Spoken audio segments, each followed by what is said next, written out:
अस्सलाम वालेकुम students.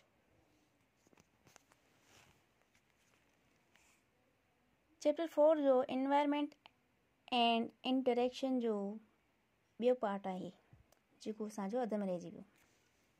So relationship between biotic and abiotic components. Biotic and abiotic components जो पाण में रिलेशनशिप, पाण में रद्द अमल हुननि जो कहिड़ो आहे। Community of living things or biotic components. Biotic components mean plants, animals and microorganisms, sometimes called biota, जिनके हम biota भी चई सघूं था, in an environment interacts with non-living. ये जेके living things आहिनि, ये environment में non-living things सां abiotic components हिननि शयुनि सां वास्तो थियूं रखनि। ठीकु आहे।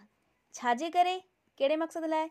For food, shelter and protection.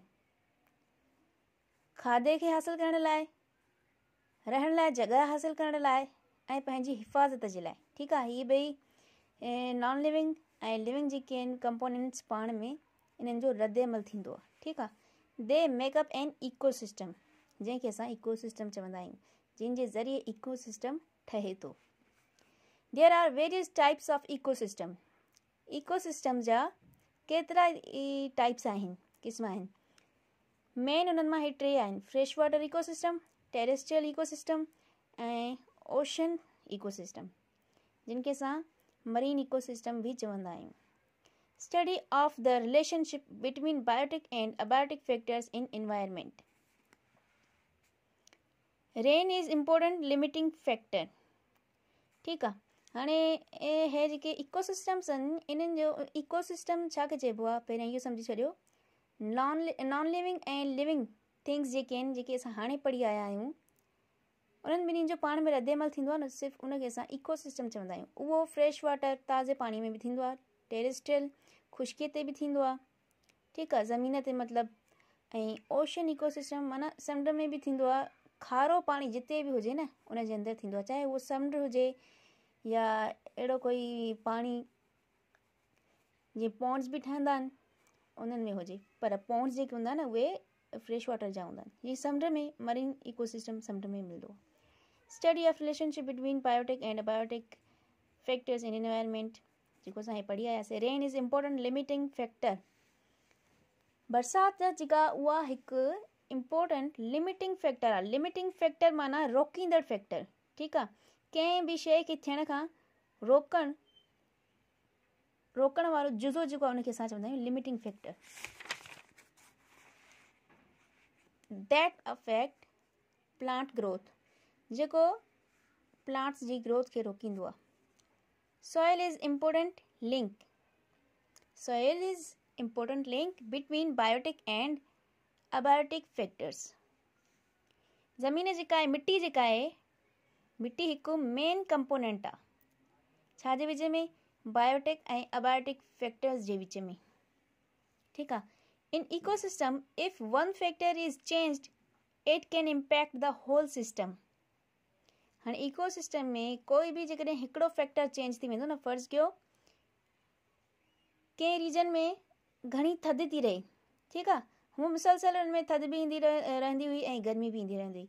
हिकदमि उते सिर्फ़ु थधि ई थी रहे, ठीकु आहे, उन में मौसम चेंज नथी थिए, त उहो जेको इन्वायरमेंट थींदो उहो सॼे सिस्टम खे असरु कंदो।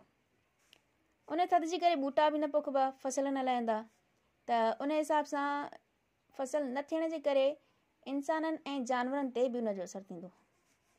त इन हिसाब सां पूरे जानदारनि ते इन जो असरु थी वियो, पूरे सिस्टम ते असरु थी वियो। ठीकु आहे। Global warming affects many organisms like plants and microbes. हाणे ग्लोबल वार्मिंग छा आहे?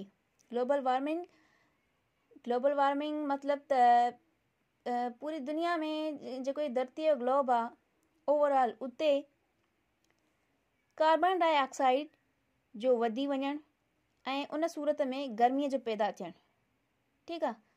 उहो हिकिड़ो प्रोसेस आहे सॼो, तव्हांखे सम्झणो पवंदो त गैसियूं कीअं मटिजनि थियूं ऐं बर्निंग थी थिए, वरी उन मां कार्बन डाइऑक्साइड थी पैदा थिए, पर उहा यूटिलाइज़ घणी नथी थिए, त उनखे चइबो आहे ग्लोबल वार्मिंग। ठीकु आहे, जेका असर थी करे केतिरनि ई जानदारनि ते, उन्हनि में कहिड़ा प्लांट्स बि अची था वञनि, माइक्रोब्स बि अची था वञनि।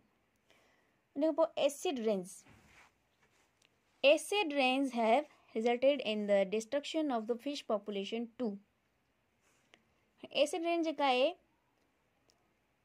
उन मां असांखे उन मां जेका फिश जी पॉपुलेशन आहे, मतिलबु मच्छीअ ते ॾाढो असरु थो पवे। कीअं त मतिलबु मच्छी मरे थी। फ़र्ज़ु कयो एसिड रेन जो मतिलबु आहे त जेका बारिश थिए थी उन में केतिरो ई ज़हरीलो मादो उन में मौजूदु हूंदो आहे। ठीकु आहे, कुझु गैसियूं अहिड़ियूं हूंदियूं आहिनि जेकी ज़हरीलियूं हूंदियूं आहिनि, ऐं उहे जॾहिं दरियाउनि में समुंडनि में वञी पवनि थियूं त उते मच्छीअ खे नुक़सानु थो थिए, मच्छियूं उन जे करे मरनि थियूं। Apart from biotic and abiotic factors, there are some other factors which determines number and types of organisms in a system. Biotic ऐं अबायोटिक फैक्टर्स खां अलावा ॿिया बि केतिरा ई फैक्टर्स आहिनि, केतिरनि ई क़िस्मनि जा फैक्टर्स आहिनि जिन जो ऑर्गेनाइज़म्स ते ऐं उन्हनि जे सिस्टम खे ज़ाहिर थियूं कनि ऐं उन्हनि ते असरु आहे उन्हनि जो। That are known as limiting factors, जंहिंखे असां रोकींदड़ फैक्टर चवंदा आहियूं सिंधीअ में। ठीकु आहे,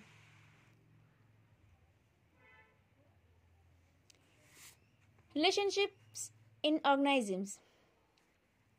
हाणे ऑर्गेनाइज़म्स जेके बि जानदार आहिनि उन्हनि में रिलेशनशिप कीअं आहे, कहिड़ो आहे, ॾिसो।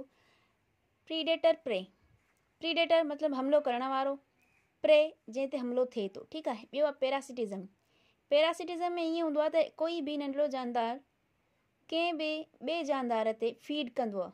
ठीकु आहे, उन मां फ़ाइदो हासिलु कंदो आहे, उन मां खाधो हासिलु कंदो आहे, रहंदो बि उन में ई अंदरि आहे, उहो इनसाइड द बॉडी हूंदो आहे पैरासिटिज़म। ठीकु आहे, एंड म्यूचुअलिज़म। ऐं म्यूचुअलिज़म में ईअं हूंदो आहे त के बि ॿ जानदार जेके आहिनि उहे हिक ॿिए खां फ़ाइदो वठंदा आहिनि। जेकॾहिं कोई कंहिंखां खाधो हासिलु कंदो त उहो जेको जंहिंखां खाधो हासिलु करे थो पहिरियों जानदार, त उहो बि उन खां खाधो हासिलु करे सघंदो हूंदो। ठीकु आहे, उनखे चइबो आहे mutualism. Kinds of interactions are as follows. हाणे इंटरेक्शंस जा क़िस्म ॾिसो।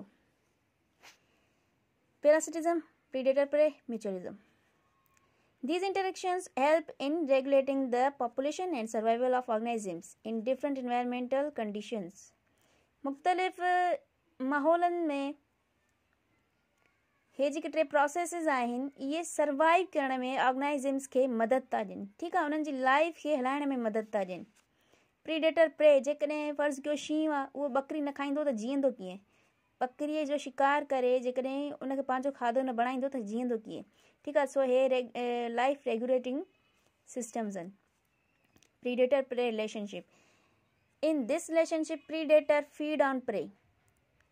मतिलबु त प्रीडेटर जेको हमिलो करे थो उहो छा ते फीड कंदो आहे, छा खे खाईंदो आहे? प्रे खे खाईंदो आहे। Another living organisms directly. मतिलबु त उहो हिकु जानदार खे मारे करे पंहिंजो खाधो थो खाए। ठीकु आहे, मतिलबु हिन सिस्टम में ईअं हूंदो आहे त प्रीडेटर जेको आहे उनखे प्रे खे ज़रूरु मारणो पवंदो आहे, पोइ उहो उन ते फीड कंदो आहे। Parasitism. In parasitism one organism parasite feeds and lives in or on the part of another organism called host. हिन में फ़र्ज़ु कयो हे हिकिड़ो ऑर्गेनाइज़म आहे, ठीकु आहे, हे ॿियो ऑर्गेनाइज़म आहे, पर जेको पैरासाइट हूंदो आहे उहो नंढिड़ो हूंदो आहे, हे वॾो ऑर्गेनाइज़म। ठीकु आहे, फ़र्ज़ु कयो हे जानदार आहे कोई बि, ईअं सम्झो हीअ बकरी आहे। ठीकु आहे, कोई जानदार नंढिड़ो जंहिंखे असां पंहिंजे अखि सां न ॾिसी सघंदा आहियूं, माइक्रोस्कोप सां ॾिसी सघंदा आहियूं, उहो बकरीअ जे जिस्म में खाधे जे ज़रिए अंदरि हलियो वियो। ठीकु आहे, हे हाणे फ़र्ज़ु कयो स्टमक में रहण वारो आहे, मैदे में रहण वारो आहे, त उहो उते छा कंदो? उन मां खाधो बि खाईंदो ऐं उते ईअं सम्झो पंहिंजो घर बि ठाहे छॾींदो, उनजी बॉडी जे अंदरि ई रहंदो। उनखे चइबो आहे पैरासिटिज़म। हाणे आहे म्यूचुअलिज़म। इन म्यूचुअलिज़म टू ऑर्गेनाइज़म्स इंटरेक्ट इन सच वेज दैट बेनिफिट्स बोथ। म्यूचुअलिज़म में जीअं मां तव्हांखे अॻु में ॿुधायो त हिन में ईअं हूंदो आहे त ॿ ऑर्गेनाइज़म्स जेके हूंदा आहिनि, ॿ जानदार, उहे हिक ॿिए सां इंटरेक्ट कंदा आहिनि। जेकॾहिं हिकिड़ो हुन मां खाधो हासिलु कंदो त ॿियो बि हासिलु करे सघे थो हुन मां उहो ई खाधो। ठीकु आहे, उन क़िस्म पंहिंजे खाइण जे क़िस्म वारो खाधो मतिलबु इन सच वेज दैट बेनिफिट्स बोथ, उन रस्ते सां उन हिसाब सां उन्हनि ॿिन्ही खे फ़ाइदो पहुचंदो आहे। ठीकु आहे, थैंक यू।